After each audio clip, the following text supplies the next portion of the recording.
This is the Pearl Room here in Poblacion, Makati. Sarap ng oysters nila. Cheers.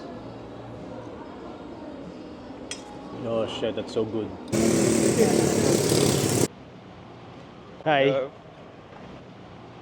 Nandito ako ngayon sa Poblacion, Makati. Ito yung pinaka-busy na part ng Poblacion. So kung mapapansin nyo, maaga pa lang, may mga nakikita na ako mga naglalakad na foreigners sa kalsada. This is the red light district of Makati. Right across this old house na ginawang Korean restaurant. This is a residential street. Oh, it looks like an old apartment style building. And then sa tabi niya is this the Pearl Room. Let's see kung ano meron dito.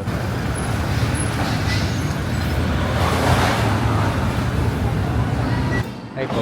Open na ba kayo? 3 p.m? Oh, alas stress. Pwede na? Okay. Magbablog po ako. Okay. Sa YouTube po. Sabi ko po sa inyo mamaya. Sige, baka mabigat yung dala mo.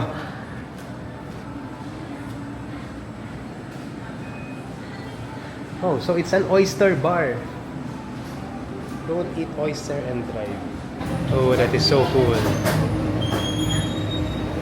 Check it out. This is the oyster bar.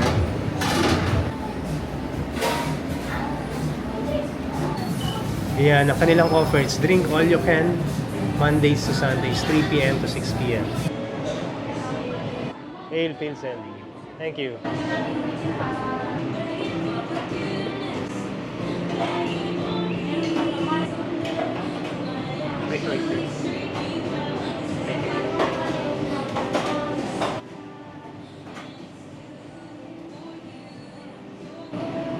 Paano ko kakainin to, guys? The only oyster na kaya kong kainin is yung nabanlian na ng mainit na tubig. So, medyo luto na siya, no? But this is so fresh. Look at it. Binuksan lang kanina nung chef or ng waiter. Tapos, sinerve na agad. I really don't know how to eat this. I ordered a couple.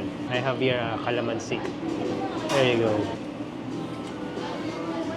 And then they have, this is hot sauce, this is vinegar. Tikman muna natin ng walang kahit anong sauce. Paano ba ito? Kinakain na ng buo. Subo ko na lang ito lahat.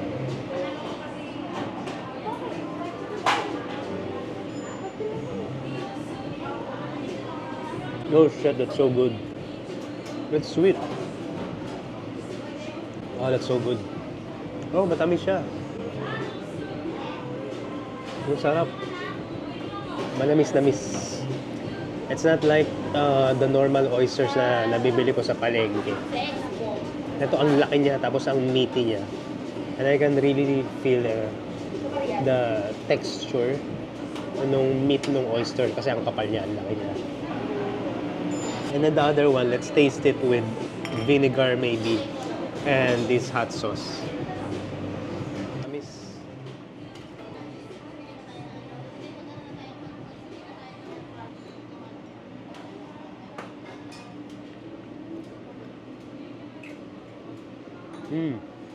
Masarap din, but I prefer the ones na walang sauce because parang na-overpower nung sauce na vinegar yung raw taste ng oyster.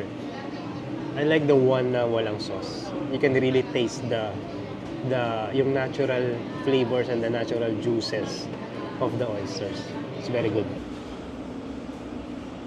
Nabitin ako so umorder pa ako ng dalawa pang live oysters. Ngayon ako nakatikim ng oyster na ganun katamis. I want more. So ito na, guys, dumating na yung order natin ng second set of live oysters.